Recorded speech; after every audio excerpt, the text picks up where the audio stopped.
Hello, my name is Marcus. I'm the compiler of a collection of therapy quotes entitled Psychoanalytic Self-Awareness Quotes.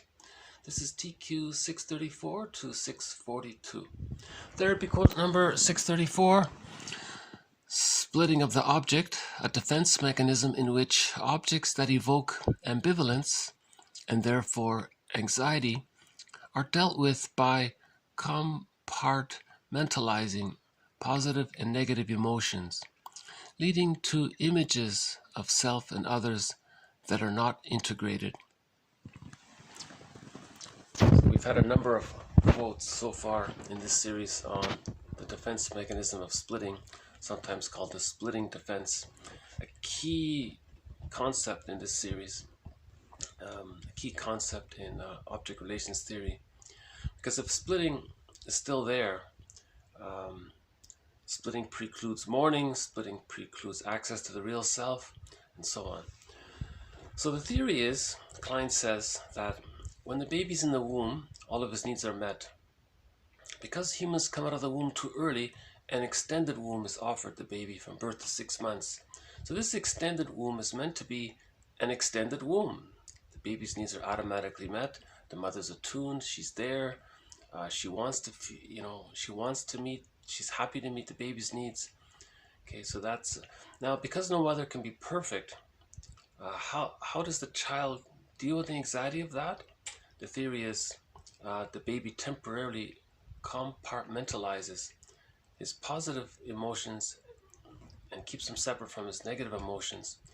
But along with them, these emotions are images or impressions of the mother as the satisfying part mother and the unsatisfying mother, and they're kept apart. It's just a temporary device to deal with the anxiety. And then at the age of 6 months, assuming that the positive memories and the attuned memories outweighed any frustrating memories, okay, then the splits come together. The baby forms a realistic connection to his mother and sees his mother as a separate person from him, as a human being, because the mother saw him as a human being. The mother saw the baby as a little person with their subjectivity, okay, and that allowed her to be attuned. She respected the baby, so she was attuned to the baby's needs. So the satisfying memories outweighed the frustrating memories, and then differentiate. And because of that, the child is able to differentiate out of the fusion. From birth to 6 months, that's called the stage of symbiosis, or the stage of undifferentiation. Okay, where the child doesn't know where he ends and his mother begins. He's psychically all blurred there. He doesn't even really know that the mother's a separate person. He thinks it's an extension of him, right? The narcissistic pattern, right?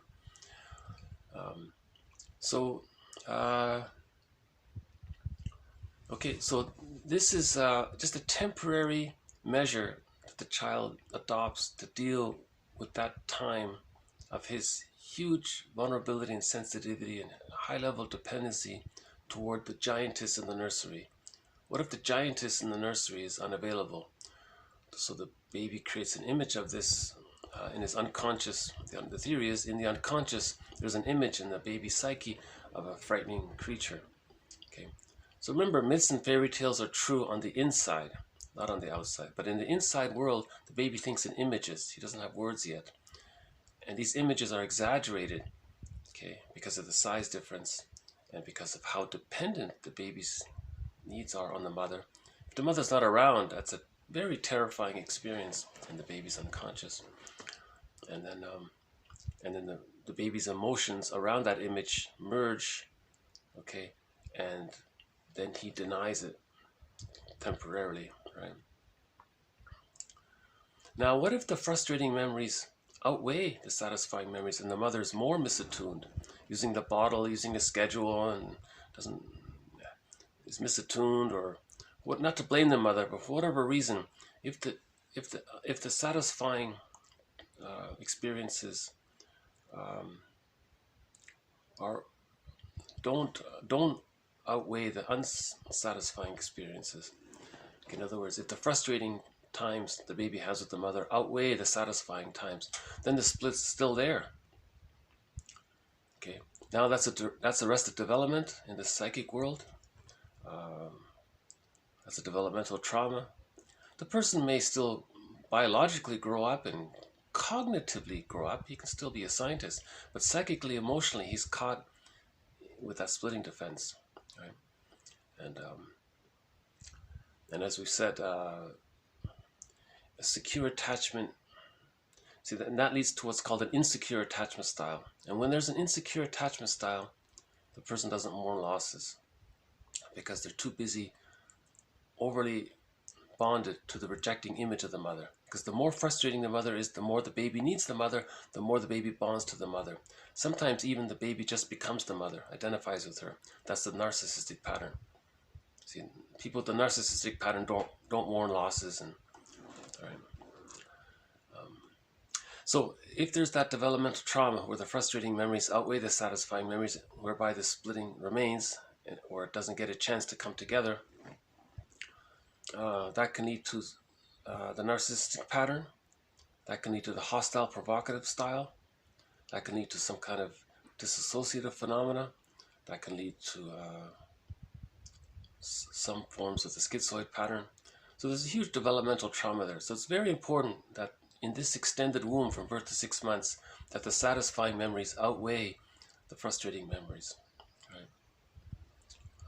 So again, remember, when there's a secure attachment style, the child is able to differentiate at the age of 6 months. So at the age of 6 months, with differentiation, the child's image of himself as separate from the image of the other, the mother, he sees that the mother is a separate person with their subjectivity, because the mother saw the baby with their subjectivity, so that allowed the differentiation to take place. Okay, and only love allowed that to happen. Okay, so at the age of 6 months, that's integrated. Now love and gratitude enter the psychological picture. Love and gratitude enter the psychological picture at the age of 6 months, roughly. Right? And then now the child can continue through the separation individuation process. Okay, so the first sub-phase of the process was the stage of undifferentiation or symbiosis. Okay, and the next was differentiation. That's when love and gratitude enter the psychological picture. Okay, now the child is practicing playing with his toys, and then around between 2 to 3, he's what's called the rapprochement subphase, where he can do more things on his own, but he knows that he can return to mother for emotional refueling as needed. And he goes back and forth like this. By the age of 3, all of these good enough experiences become part of a psychic structure, and these experiences condense and coalesce to form what's called the holding interject. It's part of him now, or the internalized good object that stays with him. Now with that inner security, he feels ontological security and a sense of self, and his life force can affect to the image, the representation of the self. That's called a psychological birth. With the psychological birth, he now has access to the capacities of the real self. He feels safe enough to get to know his real self and the capacities of the real self as described by Masterson. Right? Now, splitting precludes all of this. If the splitting is still there, okay, that precludes the psychological birth and access to the real self. Splitting precludes so much. It precludes love and gratitude. A person with a narcissistic pattern, it's just all about hate, greed, envy, schadenfreude, bitterness. Okay, they're negative, cynical, all that, and more, right? It can lead to the hostile provocative pattern, where the person is trying to say that they didn't get their symbiotic needs met. Okay, but no one can offer that. But they're caught in the repetition compulsion of trying to get their symbiotic needs met. So they want someone else to be their mother, psychically. No one can do that. But that's a positive intention. He's trying to communicate that he didn't get his symbiotic needs met. And he's caught in the repetition compulsion of that trauma. And the positive intention is to try to master the trauma. But after the age of 5, it goes awry, because no one can do that. No one can travel back in a time machine to change the past. Okay, so either we repeat and don't remember, and it's Sisyphus, or we talk about it and remember and mourn. Right? So, okay, so this quote adds to our collection on the defense mechanism of splitting. One of the most important concepts in this series, because that's the goal of psychoanalysis, is also called psychosynthesis. We want to heal the splits. One author said that's all he does is focus on healing the splits. So what is this splits? Sometimes it's called unconscious ambivalence. Okay, love and hate towards the mother, but the child doesn't know it, or later on the person doesn't know it. Okay, So how does that splitting defense mechanism remain? How does it stay like that? If there's a trauma there, what is he doing? What is he repeating, or what is he doing?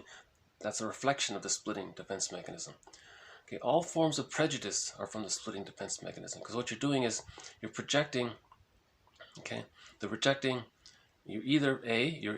one way is you project the rejecting image of the frustrating mother onto non-threatening substitute others, and that preserves the split because you externalized your internal conflict and you saw it outwardly, and you may coax the other to play a role, to play that role that you're projecting, or use some secondary delusion to convince yourself, to lie to yourself, that that person is the frustrating mother, and then you're angry at that person.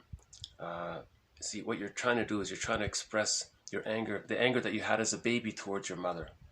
Okay, so it's a secondary delusion, right?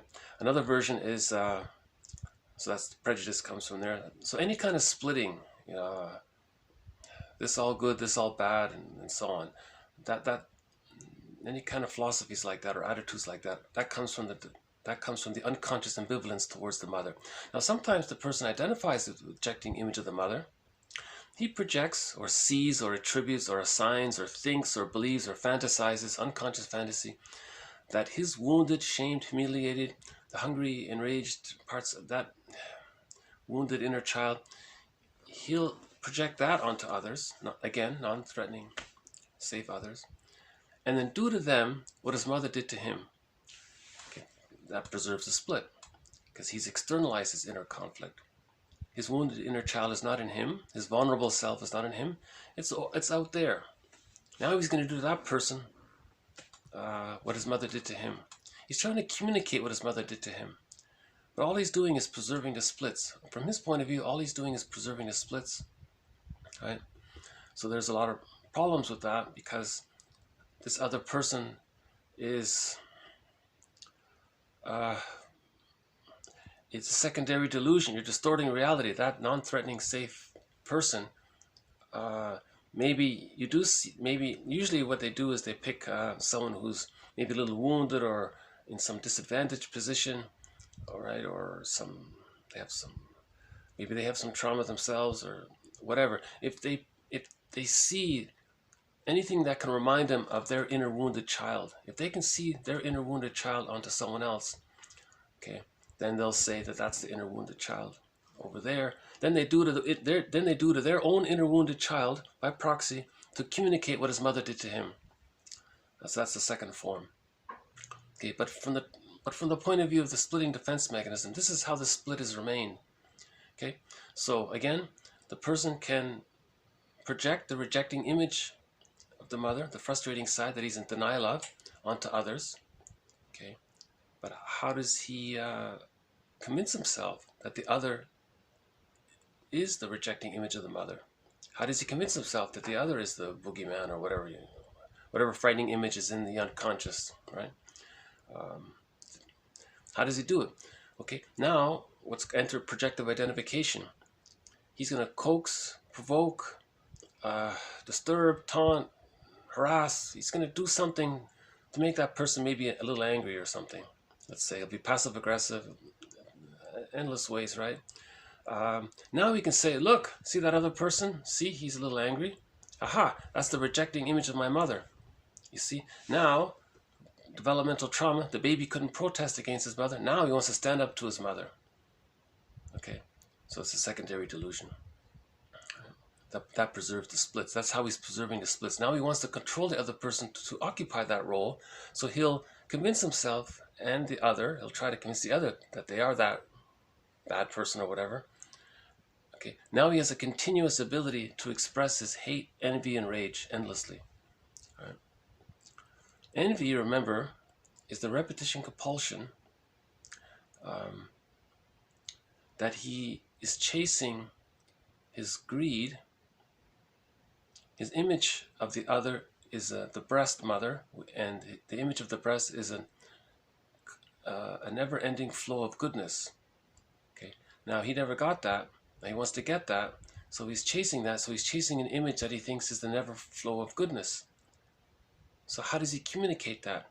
All he has is the hate and anger and all that for not getting it. So he's going to continuously discharge his hate and envy and negativity and all that, to say, I wanted the continuous flow of goodness. And my message, or how I'm going to communicate this message, is I'm going to send out a continuous flow of negativity, hate, envy. It'll be shrouded in some rationalizations, or it'll be covered over with some fancy philosophy. They'll nitpick, cherry pick, make themselves sound important. And one author said to be a hypnotizer, and use a low booming voice or something just to preserve their infantile megalomania at the same time. So they need an opportunity to continue to discharge their hate. That's the narcissistic pattern, right? And the hostile provocative attachment style and others. And in covert versions of that are certain forms of the schizoid pattern, right? The unhealthy fives on the Enneagram. A huge concept, the splitting defense. So the goal is to face the unconscious ambivalence, the truth that when the person was a baby, okay, the mother was more misattuned than attuned. Okay, not to blame the mother, but the truth will upset you free. He has to face that. Now the willingness to face that, the willingness to heal, okay, that's forgiveness of the other, and reparation of the other leads to reparation of the self, and we heal the splits that way. The goal is to heal the splits, right? Or the search for wholeness, okay, as much as possible. Okay, one more on splitting, 635. Okay, Rachel Blass describes how splitting originally meant the dissociation of different states of mind or psychic grouping, which were kept apart by unknown processes. So long ago, a guy named Pierre Genet, he talked a lot about infantile immature defense mechanisms in terms of dissociative states. His theory was, so the image of the rejecting mother, that's a dissociated state. His wounded inner self is a dissociated state. So he talks more about one self-help author calls them trance states. Okay, so because there seems to be some intermingling between developmental trauma and the use of these infantile defense mechanisms, identification with the aggressor, acting out, okay, reaction formation, okay, and the repetition compulsion of the developmental trauma, okay, so that's the psychological side of things, and the symptom of trauma of disassociation, where the mind is in flight, right? There seems to be some kind of intermingling there between the two. No one's quite figured out how they work together, but they do seem to overlap, right? Because in any kind of trauma, the person wants to flee. The baby can't flee his mother. The baby can't protect himself if the mother is being too impinging. The baby needs the mother. He has to accept it. So he has to agree to let himself be traumatized. So now the mind flights, the disassociation. That's the last resort, right? And the child does this because he needs to bond to the mother for his survival. So he'll accept being traumatized to survive. That's the baby's point of view, right? So there I can see how the link between disassociation and child psychology or developmental trauma. When the mother is too impinging or demanding, when the mother is using the baby to meet her needs, that's a developmental trauma. And the child accepts that because of his attachment needs. And when there's trauma like that, the baby couldn't physically flee or physically protest. So there was a flight in the mind. That's called the disassociation. So that's how I think, yeah, that seems to make sense to me a little bit, how the two can be interlinked. Okay, let's move on to projection. We've had a number of quotes so far on probably one of the most common defense mechanisms, projection. So we'll just add one more to the collection. TQ 636, projection may be defined as a method of psychological economy whereby the subject attributes his own unacceptable unconscious tendencies to an object and then perceives them as tendencies possessed by the object. Okay, so Laughlin calls this the mirror defense. Something you don't like about yourself, something that's in your bag that you drag behind, Remember Robert Bly's metaphor, by the age of 5, so much of who we are gets put into this bag. Okay, it's the unconscious self, or the second self, or the second self of the unconscious, the unbewusst, the stranger within. Someone called it the skeleton. Someone called it, in literature, it's the motif of the double. In poetry, it's the person who walks with you, who's not like you, but who is you. Another poet says, there's a stranger living, there's someone living my life, and I know nothing about him. So there's so much about who we are that gets put into this bag, okay? And to keep it in the bag, because it causes a lot of anxiety to face the ambivalence, right? To heal the splits, it causes ambivalence, right? So the person may project it to keep it in the bag. If he sees it outward, he can say it's not a part of him, right? So this is also called a mirror defense, because if you see it outwardly, the purpose of seeing your disowned trait outwardly is for you to see what's you've disowned. So if you see it outwardly, that's to help you to know what you're not seeing inwardly. That's called the mirror defense. You're creating this mirror so there's something about you don't want to admit. You say it belongs to someone else. Okay, now you're looking at that other person, accusing them of that. That's a mirror for what you're denying in yourself. Lauchlan calls that the mirror defense. It's a defense mechanism, this maneuver, the psychological, economical maneuver, as he's calling it, to preserve the denial. But see, why is the person projecting? The psyche seeks wholeness. The psyche wants you to own your projections. The psyche wants you to look at the man in the mirror. He wants you to own what you're disowning so you can heal the splits. When you heal the splits, that can lead to whole object relations, mutuality, life force decathects to the rejecting image of the mother. Okay, now you have emotional freedom. We're born to be emotionally free from our mothers, right, or fathers or whatnot. Not meant to be them and too bonded to them or too loyal to them. Or ironically, if you separate from them, then you can love them as whole persons. You can love them more if you're autonomous, like that way. So Robert Bly says, get the key out from under mother's pillow. If you're overly cathected to the rejecting image of the mother, okay, that's not emotional freedom. Okay, there's splitting there. It's in the awareness of this is in the bag. So hold on a sec. Good timing. I got one of the blue jays.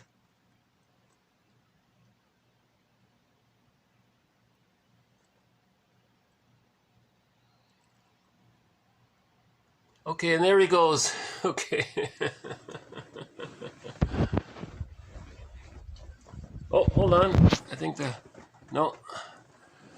I got a feeling we might get a visit from the crow before the end of this video.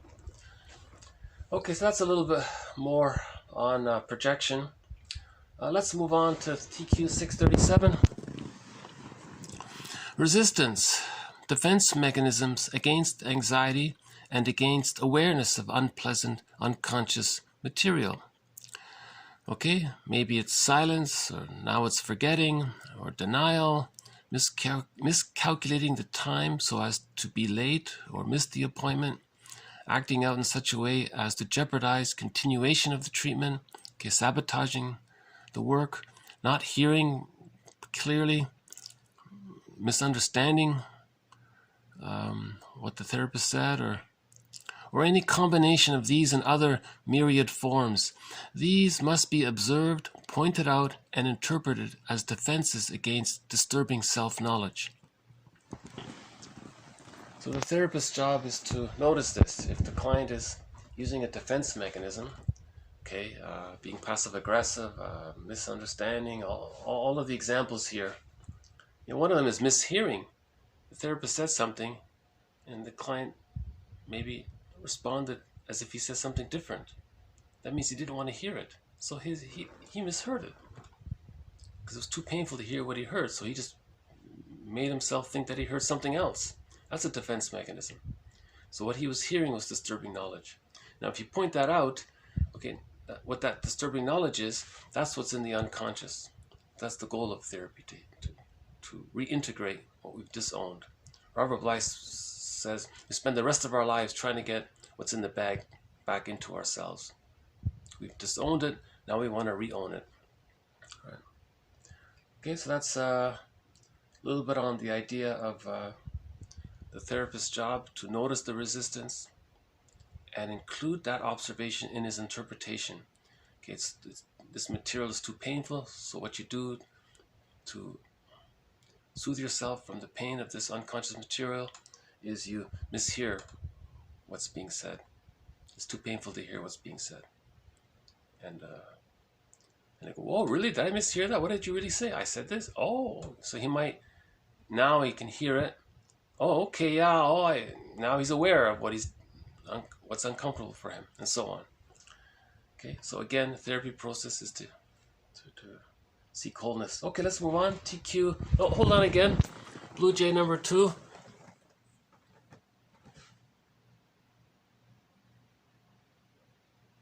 Okay, that was quick. Oh, I wonder if the crows are... Oh, I noticed the crows, maybe they're not happy with it.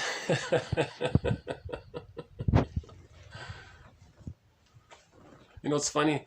Sometimes the crow will be on the table. The blue jay will be under the table. And when the crow drops a snack, the blue jay picks it up and takes it.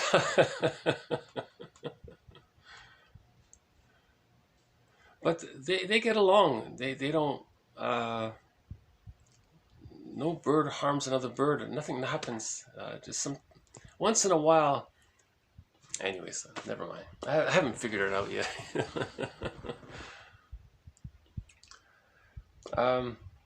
It's interesting about the crow because someone said the crow.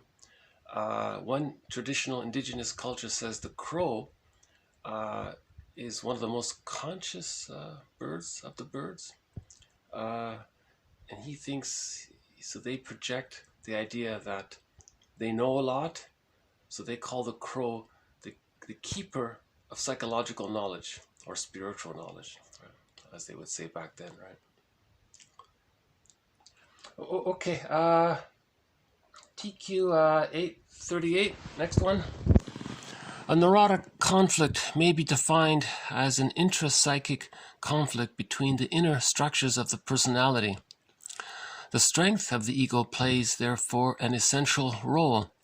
This ego strength may, of course, become taxed. Okay, so remember before what the therapist said in that video? Trauma damages the person's ego. So the ego became taxed, became damaged, right? Or put under too much stress. So the idea is to repair the ego, heal the ego, strengthen the ego, build the ego. When we build the ego, then we can face the splits. If you build the ego, back Klein in TQ 637, when the therapist says something, his ego is strong enough to hear it. He doesn't see. A damaged ego would say, "No, I can't hear that. I'm going to mishear it." Now, if the ego is strong, he'll hear it. That kind of thing. Okay, let's move on to TQ 639. 639 is a follow-up to a previous quote by Edmund Burglar. He says, if you have a problem with couples, when he's dealing with couples, in his book he says, don't run to the nearest lawyer, run to the nearest therapist, because you can divorce your mate, but you can't divorce your inner conflict.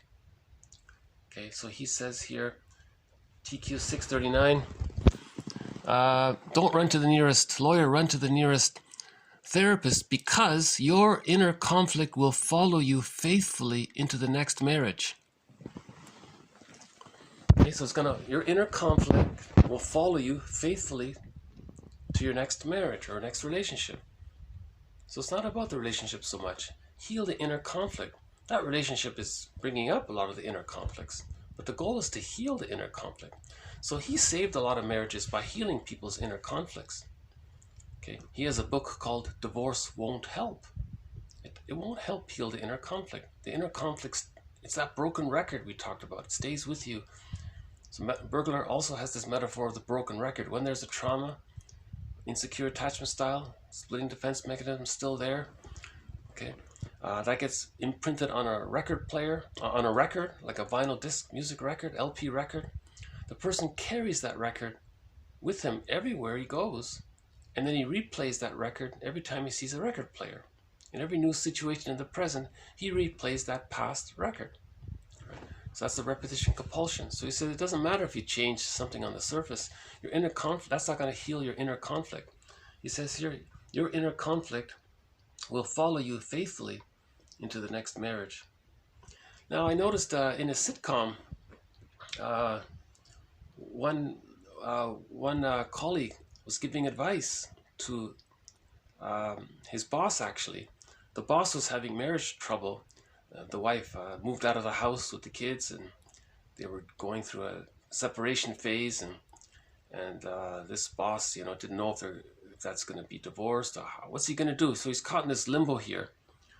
So his colleague says to his boss, TQ 639 again, marriage, okay, he says, marriage is like a horse with a broken leg. You can shoot the horse, but that don't fix the leg. Okay. Again, marriage is like a horse with a broken leg. You can shoot it, but that don't fix the leg. So what he's saying is, your inner conflict is not resolved. So this is a metaphor. He's saying, if you leave the marriage, your inner conflict is still there. You see? So maybe I'll just play that clip from the sitcom. So there's a little bit of a lead up to it. So all of his employees are comforting the boss the boss is having a hard time. So one guy said, let's get drunk, and another guy says, well, let's go for a meal, and so on. So I'll just play that clip here. Listen, everybody, I know you're all very concerned about me, and I appreciate it. I really do, but it's really not as bad as it may.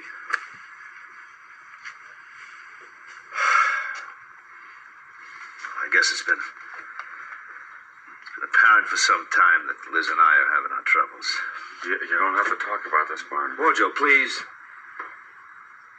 Anyway, we thought maybe we took a little time apart, time to think things over. But we're talking. We've had some very frank, some candid, some very productive discussions. You gonna issue a joint communique?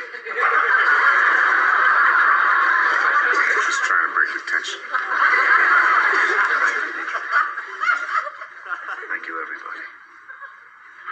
Barney, look, if you ever need a mustache? Yeah, right. I got an extra. Hey, Barney, my grandfather had something to say about marriage. I have no doubts about that. Marriage is like a horse with a broken leg. You can shoot it, but that don't fix the leg.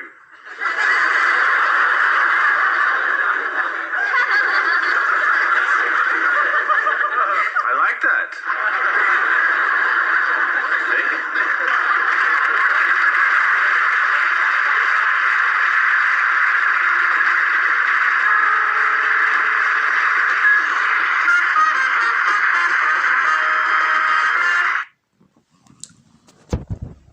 So,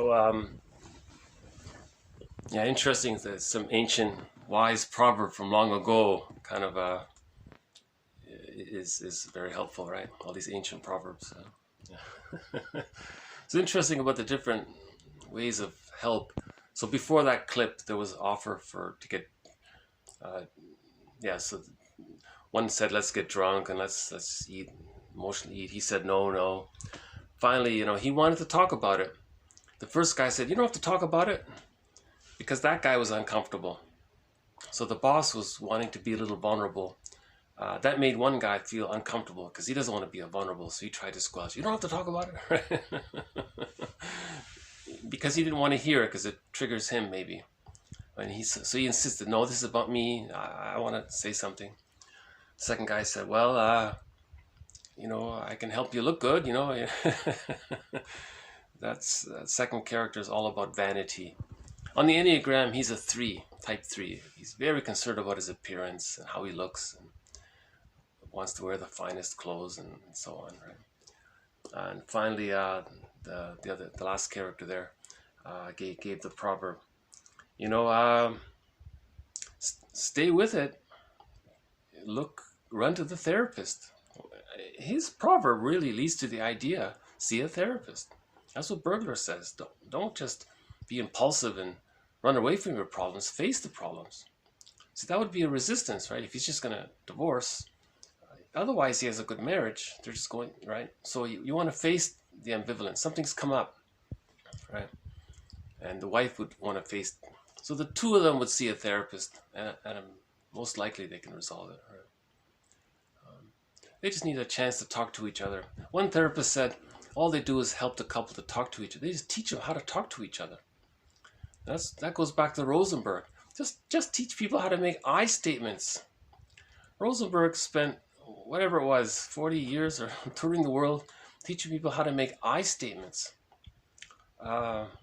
So his version, again, of an I statement is called OFNR, O-F-N-R, an acronym, observation, feeling, needs, requests. So instead of blaming someone, you just describe the trigger. That's the observation. Okay, that triggered you to a childhood memory. As the child, okay, the child had a need, it didn't get met, and a feeling came out around it. Okay, so you talk about that, and now in the present you share that. Okay, that's an I statement, basically. That's it. And if you help the two do that, that's called progressive emotional communication. They get closer, they understand each other more. Healing, rupture, repair, they repair, and that can lead to marriage becoming like fine wine. Okay. Oh, speaking of wine, the next quote talks about wine and all that, but you can substitute it with almost anything else. Let's change it to binge eating. So where it says alcohol, I'm just going to say binge eating. Same, it doesn't matter what it is. So TQ 640, let's just say binge eating. Binge eating is a symptom. In spite of the conviction that most binge eaters that they would be quite normal if only they could stop binging, one never finds a binge eater who is a psychologically healthy person when they don't binge eat. Any person suffering from unresolved emotional conflict may turn to the magic elitant comfort food for a solution to his conflict. This is sometimes due to having had an overindulgent or overprotective mother, and a father who unconsciously didn't want his son to grow up and become a threat to him, who therefore contributed much toward perpetuating his son's trait of too much dependence on the mother and being passive to the mother as a placating sacrifice, also known as the Lias complex. With a few muffins, he can regain for a time his infantile sense of omnipotence. So he takes the comfort food, and now he feels strong and powerful, right? He takes the magic muffin or something like that, right? Nowadays, in some parts of the world, it's literally a magic. So, what they're saying is, some people think if they get rid of the symptom, the inner conflict's going to be healed. That's not true. You might change the symptom, but the inner conflict is still there. So what if the person stops binge eating? Maybe starts drinking too much wine. That doesn't change the inner conflict. So similar to TQ 639, right? And he's saying that this might be sometimes binge eating might be a connection to the mother, because the mother overfed or something. So he wants to reunion with the mother. right? But that violated the child's genuine needs. Remember, physical hunger and emotional hunger are different things. A good book on this topic is by a guy named Roger Gould. The book is called Shrink Yourself. Emotional Eating on the Couch. It's a good book, yeah. And this could be perpetuated by the father who uses the son as a placating sacrifice. Right? So sometimes the father wants distance from his wife. So he says, all right, fine, here, take the kid, leave me alone. Hold on. So we got the Blue Jay number 3 here.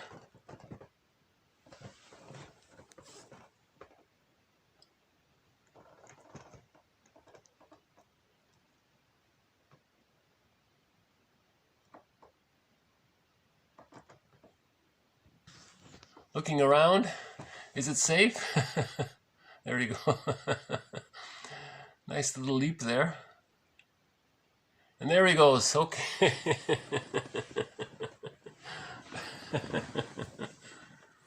I guess they have their nests in those trees over there. Right? They seem to usually fly over there. Maybe the babies are there in the nests. They want to feed the babies. Huh? Yeah, it's a little fantasy world on my part to imagine these. Okay, yeah, the Lias complex. The Lias complex, that's a sad situation. The Lias complex is when the father, generally speaking, the father is jealous of the son. And he gives up on the relationship with his wife and says, fine, he does sour grapes, take him, give me my freedom. Okay. Or he says, or the father is afraid that the son will gain more attention from the mother, so he wants to keep the son down. It's a sad state of affairs. In a nutshell, the Lias complex is when the father is jealous of the son. Hard to believe, but it does apparently exist. You see it in the books all the time. Most fathers are happy with their sons and want to teach them and share and so on. Okay, on the topic of binge eating, TQ, we'll go to an expert on the topic. Mariam Woodman's probably the foremost expert on emotional eating. Next to Roger Gould, I would say Mariam Woodman. Those two are probably the two best resources on emotional eating. Woodman is metaphorical. She's sometimes graphic in her writing, uses a lot of metaphor. Keep that in mind when we read TQ 641. In her preparation for the binge, she thought she was invoking positive mother. She felt loved, secure, protected, enthroned. But even as in childhood, the need for the positive mother was all too often answered by the presence of the negative mother, or a confusion of the two. So, in the binge, the positive mother actually turns into a witch before the binger's very eyes and in her very stomach. The Eucharist becomes sacred and ends demonic, thus repeating the child's experience of the mother. Okay, so there's the repetition compulsion. The mother wanted to feed, it would be comforting and it was good, but the mother was impinging or did it at the wrong time. Okay, so how do you repeat that trauma? You run for the comfort food, but now you feel hurt by it. That's the repetition compulsion of the improper feeding. Right. So she's metaphorical here, you know, that something you think is going to be loving and comforting, and later on you feel awful. That's the repetition compulsion of the mother. Not to blame the mother, but maybe she read a magazine that said, don't breastfeed, you know, use a pump and put it in the bottle, and or use this formula, use the powdered stuff, it's better. Unbelievable. So we've had previous quotes on the importance of breastfeeding. One slogan from the breastfeeding movement was, breastfeeding is a public good. It's a public service, right? Because if the mother's attuned to the baby's needs, okay, then he can, okay, so from birth to 6 months, that's the psychological womb, okay. You want that womb to be secure enough, okay, so the mother has to be attuned. If the mother's attuned, that means this extended womb is secure. Then at 6 months, the baby can hatch. It's a metaphorical hatching out of the symbiotic egg. It's a slow hatching process from 6 months to 36 months, okay, and that's the psychological birth. So the attuned memories is needed, okay, for that egg. If the hatching takes place prematurely, or there was a negative symbiosis and the symbiotic needs didn't get met, that can lead to the hostile provocative pattern and the narcissistic pattern and other complicated patterns, right? Okay, so we'll just end on TQ 642. Analysis is a process which aims to achieve psychic change through understanding. That is, an emotional experience of learning. This is just a very broad, general term about psychoanalysis. You achieve psychic change. So Roger Gould also says this, that maturity is building psychic structure. Okay, we build psychic structure by healing the splits. So that would be emotional. That would be an emotional experience of learning. If you face that guy who was mishearing everything, if you face that, what was he mishearing? And you face that in his emotional experience of learning, you're building psychic structure. And that's psychic change, he says. So we're looking for psychic change. It's an inside job, right? One famous quote is, "The fault is not in the stars, it's in ourselves." So we're looking inward. Right? Okay, so that's it today. I think today was a little bit an easier one. Yesterday was a tough one. So we've had more on the defense mechanism of splitting, projection, okay, the importance of confronting defense mechanisms so that we can, okay, integrate, build the ego, okay, the proverb from Burglar and the ancient proverb as expressed in the TQ 639. Don't run to the nearest, don't change. If you change the outer circumstance, that's not going to change your inner conflict. It'll come up again, right?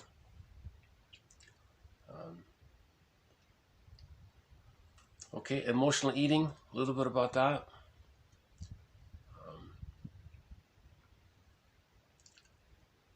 Yeah, he thinks, but Marion Woodman, makes a big point about this. She says, if you face your emotional eating, if you face that issue of why you're emotionally eating, why you're using food as a food tranquilizer, why you're using food to numb out, go into a food trance, why, if you face that, she says that's a pathway to integrating. Right? Okay, and an example of the repetition compulsion. Mother wanted to feed, so that's good for the baby, but then she force fed, or she